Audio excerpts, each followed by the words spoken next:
오늘 오전 윤석열 전 대통령의 체포 방해 혐의 등에 대한 첫 재판이 열렸는데요. 법원이 공판 시작부터 끝까지 전 과정을 공개했습니다. 그동안 내란 재판과 특검 조사에 응하지 않던 윤 전 대통령은 85일 만에 법정에 나왔습니다. 강나림 기자입니다. 윤석열 전 대통령이 내란 특검이 기소한 체포 방해 혐의 사건 첫 공판에 모습을 드러냈습니다. 지난 7월 특검에 재구속된 이후 계속해서 본인 재판에 불출석하고 특검 조사에도 일체 불응하다 85일 만에 출석한 겁니다. 윤 전 대통령은 구치소에서 법원으로 이동하는 과정에서는 수갑과 포승줄을 한 것으로 알려졌지만 법정에 들어설 때는 모두 푼 상태였습니다. 짧은 흰 머리에 네이비색 정장 사복 차림을 한 윤 전 대통령은 왼쪽 가슴에 수용번호 3617이 적힌 명찰을 달고 피고인석에 앉았습니다. 배심원이 유무죄를 판단하는 국민참여재판을 원하지 않느냐는 재판장의 질문에 윤 전 대통령은 고개를 끄덕이며 희망하지 않는다는 뜻을 밝혔습니다.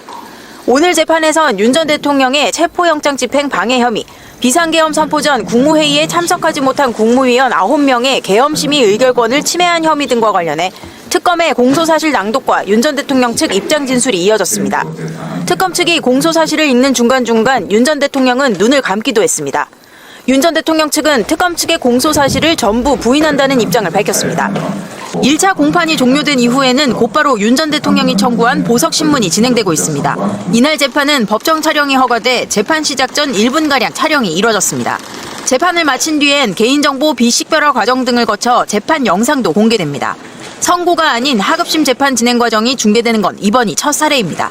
MBC 뉴스 강나림입니다.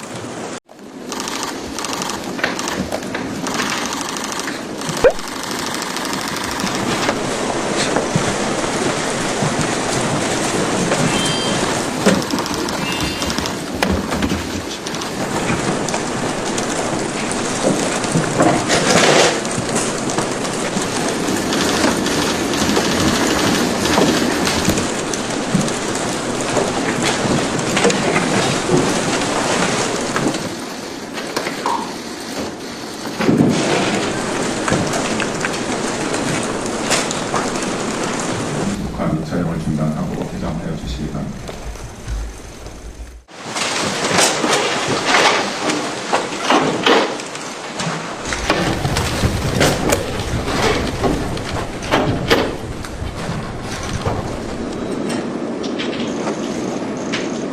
자리에 앉아주십시오.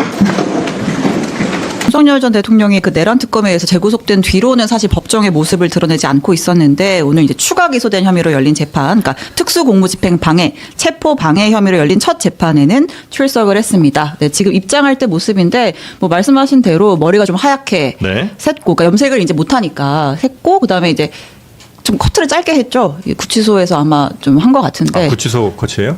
뭐 그런 것 같습니다. 네. 그리고 살도 조금 빠진 모습이고 뭐 어쨌든 남색 정장에 노타이 차림으로 들어섰고, 이제 들어설 때 재판부 향해서 꾸벅 한번 인사하고 자리에 앉았습니다. 가슴에는 이제 수감 번호가 달린 그걸 달고 있고요. 그래서 오늘 재판이 열렸는데 일단 저 모습까지는 바로 공개가 됐고 재판 전체 과정은 실시간 중계는 아니에요. 네. 근데 통으로 이제 녹화를 뜬 뒤에 나중에 이제, 그러니까 저희가 탄핵 심판 때도 좀 시차를 두고서 이제 중계가 됐었잖아요. 근데 그런 것처럼 어쨌든 재판 전체의 과정을 저희가 이제 나중에 TV로 다 볼 수가 있게 됐습니다. 네, 요건 아무래도 뭐 군 기밀이라든지 아니면 워낙 또 민감한 얘기들이 있을 수 있어서 그런 것들은 아마 편집을 하고 있고, 그다음에 이제 특히 네. 이제 개인정보 관련된 개인정보? 것 때문에 그래서 네. 재판부가 그 재판 시작하면서 언론사 향해서 최대한 이 발언자만 좀 클로즈업해서 잡아라 이런 멘트도 하더라고요. 예, 그래서 이제 그런 것 때문에 조금 뭐 이렇게 중계 여부가 좀 뭐 이렇게 결정될 때 그게 네. 요소이긴 한데 어쨌든 이제 국민의 알 권리 차원에서 중계한다라고 재판부가 결정을 한 거고, 또 있을 김건희 씨 재판 같은 경우에도 김건희 재판도 지금 공개를 한다는 거잖아요. 네. 네, 뭐 재판에 어떤 영향을 끼칠지도 저희가 주목을 해봐야겠습니다. 대신 이제 보석 신문 요 부분은 이제 중계를 하지 않는 걸로. 아, 예. 그러니까 네. 이제 체포방해 재판 쭉 하고 그 뒤에 이제 보석 신청과 관련해서 신문을 하는데 예. 그거는 공개를 안 하기로 했어요. 사유에 대해서는 재판부가 직접 오늘 현장에서 설명을 해준다고 했습니다. 네.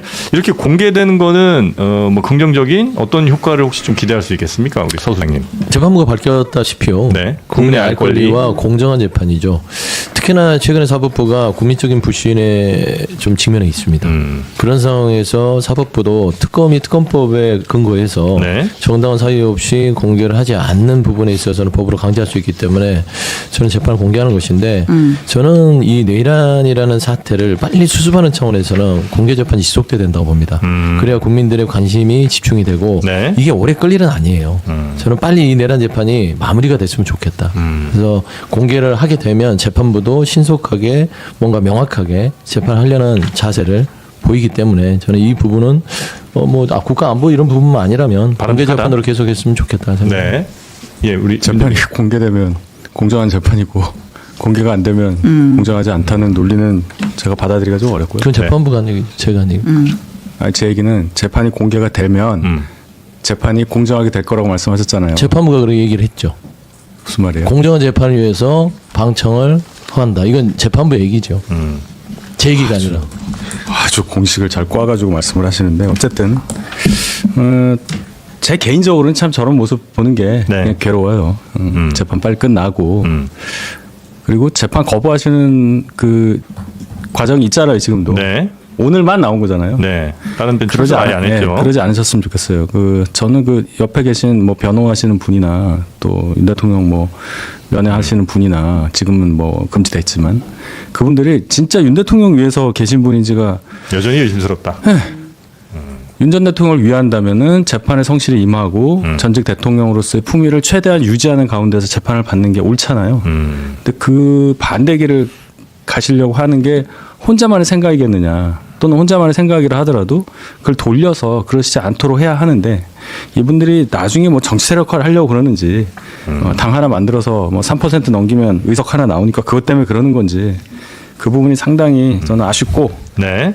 재판 빨리 끝나야 한다는 것에는 전적으로 동의합니다. 네, 중개하는 거는 뭐 큰 실익은 난 모르겠다. 그런 말씀이신 거죠? 질문의 의도는 제가 잘 모르겠어서 아니 제가 얘기했잖아요. 개인적으로 그렇다고. 예, 예. 알겠습니다. 예. 자, 혹시 박재영 평론가께서도 이 재판 공개하거나 안 하거나 이 차이는 어떤 거 있다고 보십니까? 차이가 있죠.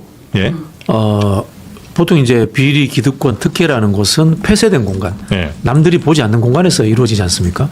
그래서 이제 공개를 한다는 것은 투명하게 한다는 뜻이다. 이렇게 이해를 하시면 되고요. 우리가 쓰는 용어 중에 인민재판한다. 네. 마녀사냥한다. 이런 표현들이 있거든요. 이게 원래 용어는 인민재판이 아니고요. 시민재판입니다. 재판의 역사에서. 그럼 인민재판과 시민재판은 무엇이 다른가? 인민재판은 불특정 다수가 모두에게 선동할 수 있는 기회를 준다는 이런 뜻입니다. 인민재판은? 네, 시민재판은 무엇인가? 교양 있고 소양을 갖춘 사람들에 의해 가지고 숙의되고 합의된 토론으로서 재판을 한다. 이런 개념의 차이가 있습니다. 시민재판이 있었던 적도 있었어요. 아테네에서 시민재판을 했죠. 민주주의 국가. 아테네에서? 그래서 이 재판이라는 것이 원래 네. 아테네에서 했던 이제 직접 민주주의와 관련이 있는 건데요. 네. 우리 유명한 이제 소크라테스의 죽음이라는 것이 501명의 배심원 재판입니다. 근데 501명의 배심원은 뭐냐? 시민들. 그 시민이라고 하는 것은 지금 우리가 생각하는 시에 사는 시민 네. 또는 뭐 국민, 인민하고 다른 겁니다. 교양과 재산과 지적 능력을 갖춘 사람. 네. 숙의할 수 있고 토론할 수 있는 사람이다. 이런 뜻이거든요. 즉 이야기는 뭐냐면요. 우리가 이제 법관의 역사라는 것이 그 당시에 문맹이라든가 법적인 것들을 다툴 수 있는 교양을 갖춘 사람이 드문 시절에 전문가로서 법관이 등장을 합니다. 네. 지금 어떤 시대냐. AI라든가 수많은 정보, 교양으로서 우리도 웬만하면 법관 못지않은 법률적 지식을 가지고 있습니다. 그럼 뭐냐. 배심원제를 통해서 많은 시민들이 참여할 수 있고 그리고 시민들도 이 상황을 보면서 판단할 수 있는 능력을 가지고 있다. 그런 뜻입니다. 그런 부분에서 저는 이 재판을 공개하는 것은 민주주의의 확대라는 점 그리고 이 사법개혁이라는 점에서 의미 있는 하나의 걸음 정도로 봐도 된다. 이 말씀 드리려고 시민들의 목소리가 재판에도 영향을 미칩니까 그럼? 여론으로서 영향을 미치잖아요. 아, 그건 사실이지 않습니까? 판사들에게? 네. 그게 바람직한 방향이라고 우리가 생각을 하는 게 맞고요. 제가 단서를 달았지 않습니까? 예. 인민재판이 되지 않고 네. 숙의하고 토론할 수 있는 시민의 역량이라는 것이 갖춰진다면 전제 조건을 단 겁니다. 지금. 네. 자, 일단 오늘 그 보석신문도 예정이 되어 있잖아요. 결과는 어떻게 그리고 이제 질문들이 좀 있는데, 아니, 내란 재판도 이미 받고 있고 구속 상태로 재판 여러 개 받는 건데 왜 여기서 지금 보석신문을 하는 거야? 뻔뻔한 사람이죠. 예. 뭐 대통령으로서 자질 문제를 떠나서 네. 인격과 염치가 부족한 사람 일단 아니겠습니까? 신청한 것 자체가. 아니 그래 네. 그 다른 재판에는 안 나가면서 네. 보석 신청한 재판에만 본인이 나간 거잖아요. 그러니까 지금 구속이 된 게 체포 방해 혐의로 구속이 됐기 때문에 이 재판부에서 이제 보석신문을 하는 그렇죠. 거죠. 예. 제가 대구 사람인데요. 네. 보통 이제 보수를 정통으로 이야기하는 사람들이 염치가 있어야 된다. 경우에 어긋나면 안 된다. 이런 이야기를 많이 하거든요. 염치에 어긋나는 사람입니다. 그래서 제가 봤을 때 윤석열은 보수도 아닙니다. 염치 없는 사람이다. 네. 자, 그리고 보석이 받아들여질 네. 가능성은 모두 낮다라고 보시는 건가요? 없다고 봐야죠. 네. 네. 로또 당첨 확률 정도는 될 것 같아요. 그 정도 확률 생각하시면 될 것 같습니다. 830만 분의 1. 예. 자, 그리고 네. 예전에 한번 문제가 됐던 그 김현우 소장, 전 서울구치소장 네. 이 사람 관련된 뉴스가 있군요. 아까 직무정지 상태에서 구치소에 수감되어 있을 때 대통령실 참모들 불러다가 윤석열 전 대통령이 옥중 정치를 했다. 뭐 대통령실이 미국이랑 직접 소통을 해야 한다. 이런 뭐 지시도 내렸다. 이런 얘기들이 계속 나왔었잖아요. 그 당시에 이제 검찰이 그 외부인 접견 기록, 접견 녹취를 달라고 이제 구치소 측에 요구를 했던 거예요. 근데 이제 그때 김현우 서울구치소장이 이 접견 녹취가 대통령 기록물에 해당하는지 대통령 기록관한테 공문을 보내서 해석 좀 해주십시오라고 했다는 게 JTBC 취재 결과 확인이 됐습니다. 거기서 접견한 내용들을 확인할 수 있는 그 녹취를 네. 이게 대통령이 얘기한 거니까 혹시 대통령 기록물이 되는지 뭐 이걸 네. 이제 물어봤다는 거죠? 네, 그렇게 되면 이제 쉽게 제공할 수 없고 또 앞으로도 최장 기간 30일 동안 봉인되는 30년 동안 봉인되는 건데 거기에 해당하는지를 물었다라는 거고 네. 뭐 김현우 소장 같은 경우에는 뭐 우리 앞서도 다뤘지만 강희구 비서실장 들어갈 때 핸드폰 가지고 들어가게 해주고 해서 뭐 특혜 준 거 아니냐 관련해서 경찰의 수사도 받고 있거든요. 근데 지금 이런 정황까지 드러나서 뭐 좀 안 주려고 네. 자꾸 이런저런 시도를 했던 거 아니냐 이런 의심이 제기되고 있습니다. 그 대통령 직무정지 상태에서 한 것도 이게 대통령 기록물에 들어가긴 해요? 아닌 것 같은데요. 그렇죠? 제 생각엔. 아닐 것 같은데. 왜냐하면 대통령으로서의 활동을 못 하니까. 예, 그러니까 거기서 있었던 네. 거는 적어도 기록물로 지정돼서 뭐 30년 보관하고 이럴 대상은 아니라고 보는 게 합리적이지 않을까요? 그렇겠죠. 직무에서 한 것들을 이제 주로 그럼 이제 기록물로 할 테니까. 이분의 의도는 네. 이걸 기록물로 엮어서 예. 30년 동안 꽁꽁 묶어놔서 지금 이 상태에서 이제 공개되지 않게 하는 그럼 그게 뭔데 공개 안 하려고 하냐 이렇게 이제 꼬리에 꼬리를 물겠죠. 네. 저 이 얘기를 하는지 모르겠네. 근데 김현우 이 구치소장 부분은 조금 너무나 좀 좀 미심적인 게 많아요. 그렇지 않아요? 뭔가 윤석열 전 대통령에 대한 여러 가지의 좀 특혜라든지 보호를 해주려고 했던 정황. 이게 이제 저는 대단히 어떤 불법적인 부분은 아닐 수도 있다. 왜 그러냐면 몰라서 그랬을 수도 있으니까 무지의 소치일 수도 있어요. 본인이 되게 겁이 많아서 예. 확인해 보려고 그럴 하는 건도 수도 있죠. 있는데 예. 근데 상식선에서 생각하면 윤석열을 기록하는 게 아니잖아요. 대통령을 기록하는 거죠. 그렇죠? 그러니까 뭐 홍길동을 기록하는 게 한 아니라 개인이 아니고. 개인이 아니라 대통령을 기록하는 건데 네. 이 대통령의 직무가 정지가 됐으면 대통령을 기록할 대상이 없어졌죠. 그렇겠죠. 그러니까 윤석열이 기록한 게 아니에요. 그러면은 저는 상식만 생각해도 구치소장이 이런 일을 아무리 무지했다 하더라도 왜 했는지 혹시나 하고 했는지 그런 웃긴 의심을 할 건 수밖에 없어요. 대통령 기록에서 우리끼리 얘기해도 이렇게 결론이 명쾌하게 나오는데 네. 그러니까요. 해당 기관에서 판단함이 바람직하다. 아, 이분들은 왜 판단을 안 하는지 모르겠네요. 기록관은. 그러니까. 네. 자, 여튼 김현우 소장 뭐 여러 논란들이 좀 있습니다만 또 하나의 논란이 지금 또 보도가 대통령 된 기록관도 거고요. 당시에는 대통령이 돌아올 가능성이 제로라고 생각하지 않았던 걸까요? 거기까지는 시즌 2에서 하시죠. 네.